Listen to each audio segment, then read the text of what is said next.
ਵਾਹਿਗੁਰੂ ਜੀ ਕਾ ਖਾਲਸਾ ਵਾਹਿਗੁਰੂ ਜੀ ਕੀ ਫਤਿਹ। ਤੁਸੀਂ ਦੇਖ ਰਹੇ ਹੋ ਦਾ ਪੰਜਾਬ ਲਾਈਵ। ਅੱਜ ਆਪਣੀ ਗੱਲਬਾਤ ਦਾ ਵਿਸ਼ਾ ਰਹੇਗਾ ਕਿ ਗੁਰਬਾਣੀ ਕੀ ਕਹਿੰਦੀ ਹੈ। ਸਭ ਤੋਂ ਪਹਿਲਾਂ ਆਪਾਂ ਸਾਂਝ ਪਾਵਾਂਗੇ ਸਤਿਗੁਰ ਜੀ ਦੇ ਪਵਿੱਤਰ ਫਰਮਾਨ। ਗੁਰ ਪੂਰੇ ਜਬ ਭਏ ਦਿਆਲ, ਦੁੱਖ ਬਿਨਸੈ ਪੂਰਨ ਪਈ ਘਾਲ। ਜਦੋਂ ਜੀਵ ਤੇ ਗੁਰੂ ਦਇਆ ਕਰਦਾ ਹੈ, ਜਦੋਂ ਪ੍ਰਾਣੀਆਂ ਤੇ ਗੁਰੂ ਬਖਸ਼ਿਸ਼ ਕਰਦਾ ਹੈ, ਸੇਵਕਾਂ ਤੇ ਪ੍ਰਮਾਤਮਾ ਤੇ ਦਿਆਲੂ ਹੁੰਦਾ ਹੈ, ਸੇਵਕ ਦਾ ਹਰ ਇੱਕ ਕਾਰਜ ਰਾਸ ਹੋ ਜਾਂਦਾ ਹੈ। ਗੁਰੂ ਮਹਾਰਾਜ ਜੀ ਕਹਿੰਦੇ ਨੇ, ਜੇ ਅਧੂਰਿਆਂ ਦੀ ਸ਼ਰਨ ਵਿੱਚ ਬੈਠੋਗੇ, ਅਧੂਰਿਆਂ ਦੀ ਸੰਗਤ ਕਰੋਗੇ ਤੇ ਵਾਸਤਵਿਕ ਤੌਰ ਤੇ ਕੁਝ ਵੀ ਪ੍ਰਾਪਤ ਨਹੀਂ ਹੋਏਗਾ। ਅਧੂਰਿਆਂ ਦੀ ਸੰਗਤ ਕਰਨ ਵਾਲਾ ਖੁਦ ਅਧੂਰਾ ਵੀ ਨਹੀਂ ਰਹੇਗਾ। ਕੱਚੇ ਗੁਰੂ ਤੋਂ ਕਦੇ ਮੁਕਤੀ ਪ੍ਰਾਪਤ ਨਹੀਂ ਹੋ ਸਕਦੀ। ਕੱਚੇ ਭਾਂਡੇ ਨੂੰ ਵੀ ਅੱਗ ਵਿੱਚ ਪੱਕਣਾ ਪੈਂਦਾ ਹੈ, ਉਸ ਵਿੱਚ ਪਾਣੀ ਦੀ ਸਮਾਈ ਹੋ ਸਕਦੀ ਹੈ। ਕੱਚਾ ਭਾਂਡਾ ਬਣਾ ਕੇ ਮਿੱਟੀ ਦਾ ਜੇਕਰ ਉਸਨੂੰ ਅੱਗ ਦਾ ਸੇਕ ਨਾ ਦਿੱਤਾ ਜਾਵੇ, ਉਸ ਦੇ ਵਿੱਚ ਜੇਕਰ ਪਾਣੀ ਪਾਈਏ ਤਾਂ ਉਹ ਗਲ ਜਾਂਦਾ ਹੈ, ਮਿੱਟੀ ਹੋ ਜਾਂਦਾ ਹੈ, ਮਿੱਟੀ ਦੇ ਵਿੱਚ ਮਿੱਟੀ ਮਿਲ ਜਾਂਦੀ ਹੈ।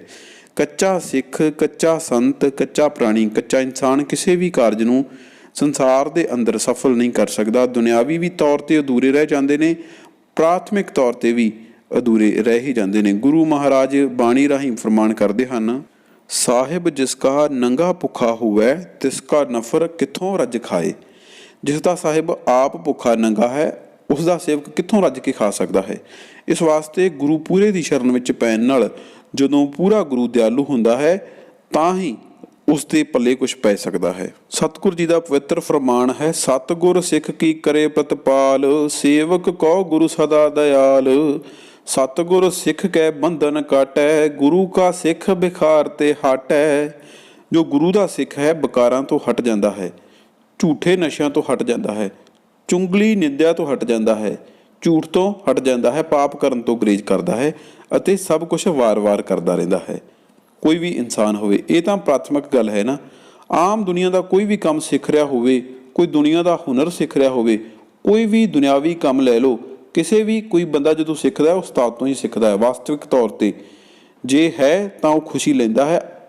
ਜੇਕਰ ਉਹ ਆਪਣੇ ਉਸਤਾਦ ਤੋਂ ਇੱਕ ਚੰਗੇ ਉਸਤਾਦ ਨੂੰ ਧਾਰਨ ਕਰਦਾ ਹੈ ਤਾਂ ਚੰਗੇ ਗੁਣ ਸਿੱਖ ਲੈਂਦਾ ਹੈ। ਪਰ ਅੱਜ ਕੱਲ੍ਹ ਦੇ ਜੋ ਸ਼ਾਗਿਰਦ ਨੇ, ਉਹ ਕਹਿੰਦੇ ਨੇ ਕੰਮ ਤੂੰ ਸਿਖਾਉਣਾ ਹੈ, ਕੰਮ ਸਿਖਾਉਣਾ ਹੈ ਤੇ ਸਿਖਾ, ਨਹੀਂ ਤੇ ਉਸਤਾਦ ਬਥੇਰੇ ਨੇ, ਦੱਸਣਾ ਹੈ ਤਾਂ ਦੱਸ, ਨਹੀਂ ਤਾਂ ਕਿਸੇ ਹੋਰ ਕੋਲ ਚਲੇ ਜਾਵਾਂਗੇ। ਸਤਿਗੁਰ ਸੱਚੇ ਪਾਤਸ਼ਾਹ ਗੁਰੂ ਅਮਰਦਾਸ ਜੀ, ਜਿਹੜੇ ਗੁਰੂ ਅੰਗਦ ਸਾਹਿਬ ਜੀ ਦੇ ਸ਼ਾਗਿਰਦ ਸਨ, ਉਹ ਹਰ ਰੋਜ਼ ਬਿਆਸ ਨਦੀ ਤੋਂ ਜਲ ਦੀ ਗਾਗਰ ਲੈ ਕੇ ਆਉਂਦੇ ਸਨ ਗੁਰੂ ਪਿਤਾ ਦੇ ਇਸ਼ਨਾਨ ਵਾਸਤੇ, ਉਸ ਨੂੰ ਸ਼ੁੱਧ ਅਤੇ ਪਵਿੱਤਰ ਰੱਖਣ ਵਾਸਤੇ। 12 ਸਾਲ ਲਗਾਤਾਰ ਅਜਿਹੀ ਘੋਰ ਤਪੱਸਿਆ ਕੀਤੀ।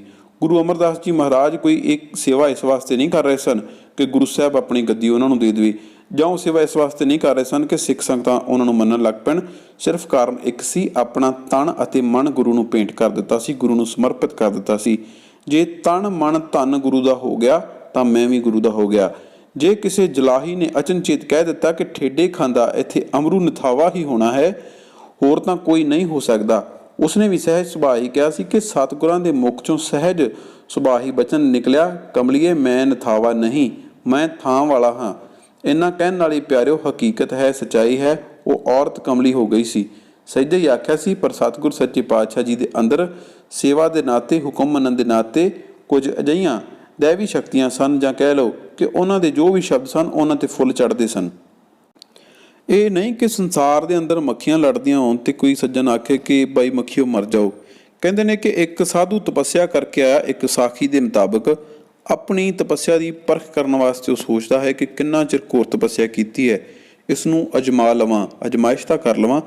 ਕਹਿੰਦੇ ਉਸ ਥਾਂ ਤੇ ਚਿੜੀਆਂ ਦਾ ਇਕੱਠ ਸੀ, ਕਾਫੀ ਚਿੜੀਆਂ ਇਕੱਠੀਆਂ ਬੈਠੀਆਂ ਚਿਰ ਕਰ ਰਹੀਆਂ ਸਨ, ਤੇ ਉਸਨੇ ਕਿਹਾ ਕਿ ਜਾਓ ਚਿੜੀਓ ਮਰ ਜਾਓ। ਸਾਰੀਆਂ ਚਿੜੀਆਂ ਮਰ ਗਈਆਂ ਤੇ ਕਹਿੰਦਾ ਕਿ ਮੇਰੀ ਤਪੱਸਿਆ ਫਲੀਭੂਤ ਹੋ ਗਈ। ਫਿਰ ਕਹਿੰਦਾ ਜਿਉਂਦੀਆਂ ਵੀ ਕਰਕੇ ਦੇਖ ਲਈਏ, ਤੇ ਕਿਹਾ ਜਾਓ ਚਿੜੀਓ ਜਿਉਂਦੀਆਂ ਹੋ ਜਾਓ, ਤਾਂ ਜਿਉਂਦੀਆਂ ਹੋ ਗਈਆਂ। ਤੇ ਉਸ ਫਕੀਰ ਦੇ ਅੰਦਰ ਇਹ ਮਾਣ ਹੋ ਗਿਆ ਕਿ ਮੈਂ ਜੋ ਘੋਰ ਤਪੱਸਿਆ ਕੀਤੀ ਹੈ ਫਲੀਭੂਤ ਹੋ ਗਈ ਹੈ, ਫਲ ਦੇਣ ਨੂੰ ਇੱਛੁਕ ਹੋ ਗਈ ਹੈ। ਪਰ ਪਿਆਰਿਓ, ਬੰਦਗੀ ਇਸ ਵਾਸਤੇ ਥੋੜ੍ਹੀ ਕਰਨੀ ਚਾਹੀਦੀ ਹੈ ਕਿ ਜਿਹਨੂੰ ਮਰਜ਼ੀ ਮਾਰ ਦਈਏ, ਜਿਹਨੂੰ ਮਰਜ਼ੀ ਜਿਉਂਦਿਆਂ ਕਰ ਦਈਏ। ਕੋਈ ਨਾਮ ਇਸ ਵਾਸਤੇ ਥੋੜ੍ਹੀ ਜਪਣਾ ਚਾਹੀਦਾ ਹੈ ਕਿ ਜੋ ਮਨ ਅੰਦਰ ਆਵੇ ਉਹ ਕਰੀਏ। ਬੰਦਗੀ ਕਰਨੀ ਅਤੇ ਹੁਕਮ ਮੰਨਣਾ ਤਾਂ ਇਸ ਵਾਸਤੇ ਹੁੰਦਾ ਬਈ ਆਪਾਂ ਪਰਮਾਤਮਾ ਦੀਆਂ ਅਨੰਤ ਖੁਸ਼ੀਆਂ ਪ੍ਰਾਪਤ ਕਰੀਏ। ਜੇ ਕਿਸੇ ਨੂੰ ਦੁੱਖ ਦਈਏ ਤਾਂ ਇਹ ਕੋਈ ਬੰਦਗੀ ਕਰਨ ਵਾਲੇ ਦਾ ਕੰਮ ਨਹੀਂ। ਸਤਿਗੁਰੂ ਸੱਚੇ ਪਾਤਸ਼ਾਹ ਗੁਰੂ ਅਮਰਦਾਸ ਜੀ ਮਹਾਰਾਜ ਜੀ ਮੁਖ ਚੋਂ ਕਮਲੀਏ ਸਹਿ ਸੁਭਾਏ ਨਿਕਲਿਆ ਸੀ। ਉਹਨਾਂ ਨੇ ਕਿਸੇ ਨੂੰ ਜਾਣ ਬੁੱਝ ਕੇ ਨਹੀਂ ਸੀ ਕਿਹਾ, ਤੇ ਉਹਨਾਂ ਨੇ ਕਿਹਾ ਕਿ ਕਮਲੀਏ ਮੈਂ ਕੋਈ ਨਿਥਾਵਾਂ ਨਹੀਂ, ਮੈਂ ਥਾਂ ਵਾਲਾ ਹਾਂ, ਮਤਲਬ ਮੈਂ ਗੁਰੂ ਵਾਲਾ ਹਾਂ, ਨਿਗੁਰਾ ਨਹੀਂ ਹਾਂ। ਸਤਿਗੁਰ ਬਾਝੋ ਗੁਰ ਨਹੀਂ, ਕੋਈ ਨਿਗਰੇ ਕਾ ਹੈ ਨਾ ਉਹ ਬੁਰਾ। ਨਿਗਰੇ ਬੰਦੇ ਦਾ ਜੀਵਨ ਵੀ ਕਾਹਦਾ ਹੈ, ਕਦੀ ਕਿਸੇ ਦਾ ਪੱਲਾ ਫੜ ਲਿਆ, ਕਦੀ ਕਿਸੇ ਦਾ ਪੱਲਾ ਫੜ ਲਿਆ, ਕਦੀ ਕਿਸੇ ਨੂੰ ਆਪਣਾ ਰਹਿਬਰ ਬਣਾ ਲਿਆ ਤੇ ਕਦੀ ਕਿਸੇ ਨੂੰ ਆਪਣਾ ਰਹਿਬਰ ਬਣਾ ਲਿਆ। ਸਤਿਗੁਰ ਸੱਚੇ ਪਾਤਸ਼ਾਹ ਜੀ ਦੀ ਪਵਿੱਤਰ ਬਾਣੀ ਫਰਮਾਨ ਦਿੰਦੀ ਹੈ, ਖਸਮ ਛੋੜ ਦੂਜੇ ਲੱਗੇ ਡੁੱਬੇ ਸਹਿਵਨ ਜਾ ਰਿਹਾ। ਗੁਰੂ ਸਾਹਿਬ ਕਹਿੰਦੇ ਨੇ ਕਿ ਇਹੋ ਜਿਹੇ ਪੁਰਸ਼ ਡੁੱਬ ਜਾਂਦੇ ਨੇ। ਗੁਰੂ ਅਮਰਦਾਸ ਜੀ ਆਪਣੇ ਪਾਵਨ ਮੁਖਾਰਬਿੰਦ ਤੋਂ ਇਹ ਬਚਨ ਕਰਦੇ ਨੇ ਅਤੇ ਉਹ ਕਮਲੀ ਹੋ ਗਈ। ਗੁਰੂ ਵਾਲੇ, ਗੁਰੂ ਚਰਨਾਂ ਨਾਲ ਜੁੜੇ ਹੋਏ, ਗੁਰੂ ਦਾ ਹੁਕਮ ਮੰਨਣ ਵਾਲੇ ਜੋ ਗੁਰੂ ਸਿੱਖ ਨੇ, ਉਹਨਾਂ ਨੂੰ ਗੁਰੂ ਘਰ ਦੀਆਂ ਹਰੇਕ ਸ਼ਕਤੀਆਂ ਪ੍ਰਾਪਤ ਹੋ ਜਾਂਦੀਆਂ ਨੇ, ਪਰ ਅਜਾਈਂ ਗਵਾਉਂਦੇ ਨਹੀਂ। ਸਤਿਗੁਰ ਸਤਿਕਾਰਯੋਗ ਸਾਧ ਸੰਗਤ ਇਸੇ ਵਾਸਤੇ ਗੁਰੂ ਨਾਨਕ ਦੇ ਘਰ ਵਿੱਚ ਸ਼ਕਤੀਆਂ ਵਿਖਾਉਣੀਆਂ ਕਹਿਰ ਮੰਨੀਆਂ ਗਈਆਂ ਹਨ, ਪਰ ਕਿਤੇ ਕਿਤੇ ਮੂਰਖਾਂ ਨੂੰ ਸਮਝ ਦੇਣ ਵਾਸਤੇ ਸ਼ਕਤੀਆਂ ਵੀ ਵਿਖਾਈਆਂ ਗਈਆਂ ਹਨ। ਕਲਗੀਧਰ ਸੱਚੇ ਪਾਤਸ਼ਾਹ ਜੀ ਨੇ ਸਿੱਖ ਨੂੰ ਤਲਵਾਰ ਵੀ ਇਸੇ ਕਰਕੇ ਫੜਾਈ ਸੀ ਕਿ ਜਣਾ ਖਣਾ ਸਿੱਖ ਨੂੰ ਹੱਥ ਨਾ ਪਾਵੇ। ਹਰੇਕ ਸਿੱਖੀ ਵੱਲ ਉਂਗਲ ਨਾ ਖੜੀ ਕਰਕੇ ਤੁਰਦਾ ਬਣੇ, ਪਰ ਇਸ ਦਾ ਮਤਲਬ ਇਹ ਵੀ ਨਹੀਂ ਸੀ ਕਿ ਸਿੱਖ ਹਰ ਕਿਸੇ ਨੂੰ ਕਿਰਪਾਨਾਂ ਮਾਰਦਾ ਫਿਰੇ, ਬਲਕਿ ਇਸ ਕਰਕੇ ਫੜਾਈ ਸੀ ਕਿ ਉਹ ਸੰਤ ਸਿਪਾਹੀ ਬਣ ਜਾਵੇ। ਸੰਤ ਦਾ ਮਤਲਬ ਭਗਤ, ਭਗਤੀ ਭਾਵ ਵਾਲਾ, ਤੇ ਸਿਪਾਹੀ ਦਾ ਮਤਲਬ ਸੂਰਬੀਰਤਾ ਵਾਲਾ। ਇੱਥੇ ਗੱਲਬਾਤ ਆਪਾਂ ਕਰਦੇ ਹਾਂ ਕਿ ਜੇਕਰ ਕਿਸੇ ਨੂੰ ਬਚਨਾਂ ਨਾਲ, ਗੱਲਬਾਤ ਨਾਲ ਧਰਵਾਸ ਨਾ ਆਵੇ ਤੇ ਉੱਥੇ ਵਰਤੋਂ ਕਰਨੀ ਪੈਂਦੀ ਹੈ ਕਿਰਪਾਨ ਦੀ। ਹੁਣ ਦੇਖੋ ਕਿ ਕੁਛ ਲੋਕ ਭਗਤੀ ਭਾਵ ਵਾਲੇ ਵੀ ਹੋਏ ਨੇ ਤੇ ਸੂਰਬੀਰ ਵੀ ਹੋਏ ਨੇ, ਤੇ ਜਣਾ ਖਣਾ ਭਗਤੀ ਭਾਵ ਵਾਲੇ ਨੂੰ ਆ ਕੇ ਧੌਣੋਂ ਫੜ ਲਵੇ ਤੇ ਉਹਦੀ ਭਗਤੀ ਕਾਹਦੀ ਹੋਈ। ਦੇਵਤਿਆਂ ਨਾਲ ਵੀ ਅਜਿਹਾ ਕੁਛ ਹੀ ਹੁੰਦਾ ਸੀ। ਜੇਕਰ ਆਪਾਂ ਇਤਿਹਾਸ ਦੀ ਗੱਲ ਕਰੀਏ, ਪੁਰਾਣੇ ਯੁੱਗ ਦੀ ਗੱਲ ਕਰੀਏ, ਅਸੀਂ ਨਹੀਂ ਜਾਣਦੇ ਕਿ ਸੱਚ ਕਿ ਝੂਠ ਹੈ, ਪਰ ਜਿਸ ਤਰ੍ਹਾਂ ਲਿਖਿਆ ਹੋਇਆ ਹੈ, ਦੇਵਤਿਆਂ ਨਾਲ ਅਜਿਹਾ ਕੁਛ ਹੀ ਹੁੰਦਾ ਸੀ ਕਿ ਉਹ ਜੰਗਲਾਂ ਦੇ ਵਿੱਚ ਬੈਠੇ ਹੋਏ ਭਗਤੀ ਕਰਦੇ ਹੁੰਦੇ ਸੀ, ਤੇ ਜਿਹੜੇ ਰਾਖਸ਼ ਹੁੰਦੇ ਸੀ ਉਹਨਾਂ ਦੀ ਬੰਦਗੀ ਦੇ ਵਿੱਚ ਆ ਕੇ ਵਿਘਨ ਪਾ ਦਿੰਦੇ ਸੀ। ਕੋਈ ਨਾ ਕੋਈ ਕਿਸੇ ਤਰੀਕੇ ਦਾ ਭਜਨ ਭਗਤੀ ਦੇ ਵਿੱਚ ਆ ਕੇ ਉਹ ਭੰਗ ਪਾ ਦਿੰਦੇ ਸੀ। ਤਾਂ ਫਿਰ ਵਿਚਾਰੇ ਇਕੱਠੇ ਹੋਏ, ਨਾ ਕੋਈ ਅਵਤਾਰ ਦੀ ਆਰਾਧਨਾ ਕਰਦੇ, ਨਾ ਕੁਛ ਹੋਰ ਕਰਦੇ, ਅਵਤਾਰੀ ਪੁਰਸ਼ਾਂ ਦੇ ਅੱਗੇ ਹੱਥ ਜੋੜਦੇ ਰਹਿੰਦੇ। ਪਰ ਜੇਕਰ ਉਹ ਆਪ ਸੂਰਬੀਰ ਹੁੰਦੇ ਤੇ ਉਹਨਾਂ ਨੂੰ ਕਿਸੇ ਦੇ ਅੱਗੇ ਹੱਥ ਜੋੜਨ ਦੀ ਲੋੜ ਨਹੀਂ ਸੀ ਹੁੰਦੀ, ਫਿਰ ਇਕੱਲਾ ਹੀ ਸਵਾ ਲੱਖ ਨਾਲ ਟੱਕਰ ਕਰ ਸਕਦਾ ਸੀ। ਕਹਿੰਦੇ ਇੱਕ ਵਾਰ ਇੱਕ ਮਹਾਂਪੁਰਖ ਆਪਣੇ ਸੇਵਕਾਂ ਨੂੰ ਸਮਝਾਉਣ ਵਾਸਤੇ ਇੱਕ ਗਧੇ ਨੂੰ ਲੈ ਆਏ ਗੰਗਾ ਦੇ ਕੰਢੇ ਤੇ, ਉਸ ਨੂੰ ਨਵਾਉਣ ਲੱਗ ਗਏ। ਉਸ ਨੂੰ ਨਵਾ ਰਹੇ ਸੀ ਖੂਬ ਮਲ ਕੇ।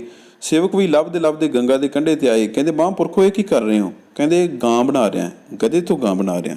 ਕਹਿੰਦੇ ਤੁਹਾਨੂੰ ਪਤਾ ਨਹੀਂ ਗੰਗਾ ਵਿੱਚ ਇਸ਼ਨਾਨ ਕੀਤਿਆਂ ਜੀਵਨ ਪਲਟ ਜਾਂਦਾ, ਅਸੀਂ ਗਧੇ ਦਾ ਜੀਵਨ ਪਲਟਾ ਰਹੇ ਹਾਂ। ਗਧੇ ਨੂੰ ਬਾਰ-ਬਾਰ ਇਸ਼ਨਾਨ ਕਰਾਉਂਦੇ ਹਾਂ, ਖੂਬ ਬੋਰੀ ਮਲ ਰਹੇ ਹਾਂ, ਨਵਾਈ ਜਾਂਦੇ ਹਾਂ। ਸਾਰੇ ਸੇਵਕ ਕਹਿੰਦੇ ਇਸ ਤਰ੍ਹਾਂ ਲੋਕ ਤੁਹਾਨੂੰ ਕਹਿਣਗੇ ਤੁਸੀਂ ਬਿਰਧ ਹੋ ਗਏ ਹੋ, ਇਹ ਨਾ ਕਰੋ। ਕਦੇ ਖੋਤਾ ਵੀ ਗਾਂ ਬਣਿਆ? ਕਹਿੰਦੇ ਬਣ ਜਾਊ, ਤੁਸੀਂ ਦੇਖੋ ਤਾਂ ਸਹੀ। ਆਂਦੇ ਕਿਵੇਂ ਬਣੂ?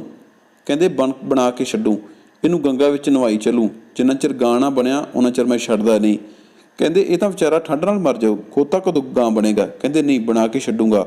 ਮੈਂ ਇਸ ਦੇ ਮੂੰਹ ਤੇ ਲਿਖ ਦਿਆਂਗਾ, ਇਸ ਦੇ ਮੱਥੇ ਤੇ ਲਿਖ ਦਿਆਂਗਾ, ਇਸ ਦੇ ਉੱਤੇ ਲਿਖ ਦਿਆਂਗਾ, ਹਰ ਥਾਂ ਗਾਂ ਹੀ ਗਾਂ ਲਿਖ ਦਿਆਂਗਾ। ਇਸ ਨੂੰ ਗੰਗਾ ਜਲ ਦਾ ਕੋਈ ਨਾ ਕੋਈ ਅਸਰ ਤਾਂ ਹੋਵੇਗਾ, ਇਹਦੇ ਅੰਦਰ ਵੀ ਗੰਗਾ ਜਲ ਪਾਵਾਂਗਾ, ਇਸ ਨੂੰ ਗੰਗਾ ਜਲ ਦੇ ਅੰਦਰ ਡਬੋ ਕੇ ਰੱਖਾਂਗਾ, ਇਸ ਦੇ ਉੱਪਰ ਗਾਂ ਨਾਮ ਦੀ ਇੱਕ ਫੁਲਕਾਰੀ ਪਾ ਦਿਆਂਗਾ ਜਿਸ ਦੇ ਥਾਂ ਤੇ ਗਾਂ ਲਿਖਿਆ ਹੋਵੇ। ਉਸ ਮਹਾਂਪੁਰਸ਼ ਦੇ ਸੇਵਕ ਕਹਿੰਦੇ ਕਿ ਇਸ ਤਰ੍ਹਾਂ ਗਾਂ ਨਹੀਂ ਬੰਨੀ। ਕਹਿੰਦੇ ਜੇ ਨਹੀਂ ਬੰਨੀ ਤੇ ਮੈਂ ਗਾਂ ਦਾ ਚੰਮ ਇਹਦੇ ਤੇ ਪਾ ਦਿਆਂਗਾ। ਕਹਿੰਦੇ ਮਹਾਰਾਜ ਫਿਰ ਵੀ ਗਾਂ ਨਹੀਂ ਬੰਨੀ। ਕਹਿੰਦੇ ਬਸ ਤੁਹਾਨੂੰ ਇੰਨਾ ਹੀ ਸਮਝਾਉਣਾ ਹੈ ਕਿ ਜੇਕਰ ਤੁਸੀਂ ਕੇਵਲ ਇਸ਼ਨਾਨ ਕਰੀ ਜਾਓਗੇ, ਆਪਣਾ ਪਹਿਰਾਵਾ ਪਾ ਕੇ ਤੁਸੀਂ ਇਹ ਕਹੋਗੇ ਕਿ ਤੁਸੀਂ ਰੱਬ ਬਣ ਜਾਓਗੇ, ਇਹ ਸੰਭਵ ਨਹੀਂ। ਆਪਣੀ ਗੱਲ ਕਰੀਏ, ਇਸ ਤਰ੍ਹਾਂ ਸਾਡੇ ਵਿੱਚ ਵੀ ਇਹ ਚੀਜ਼ ਲਾਗੂ ਹੁੰਦੀ ਹੈ। ਸਿਰਫ ਪਹਿਰਾਵਿਆਂ ਨਾਲ, ਇਸ਼ਨਾਨਾਂ ਨਾਲ ਅਸੀਂ ਸੱਚੇ ਸਿੱਖ ਨਹੀਂ ਬਣ ਸਕਦੇ, ਪੂਰਨ ਗੁਰਸਿੱਖ ਨਹੀਂ ਬਣ ਸਕਦੇ। ਜਾਂ ਜੇ ਆਪਾਂ ਕਹੀਏ ਕਿ ਕੇਵਲ ਪਹਿਰਾਵੇ ਨਾਲ ਜਾਂ ਕੇਵਲ ਤੇ ਕੇਵਲ ਇਸ਼ਨਾਨ ਕਰਕੇ ਅਸੀਂ ਭਗਤ ਬਣ ਜਾਵਾਂਗੇ, ਇਹ ਸੰਭਵ ਨਹੀਂ।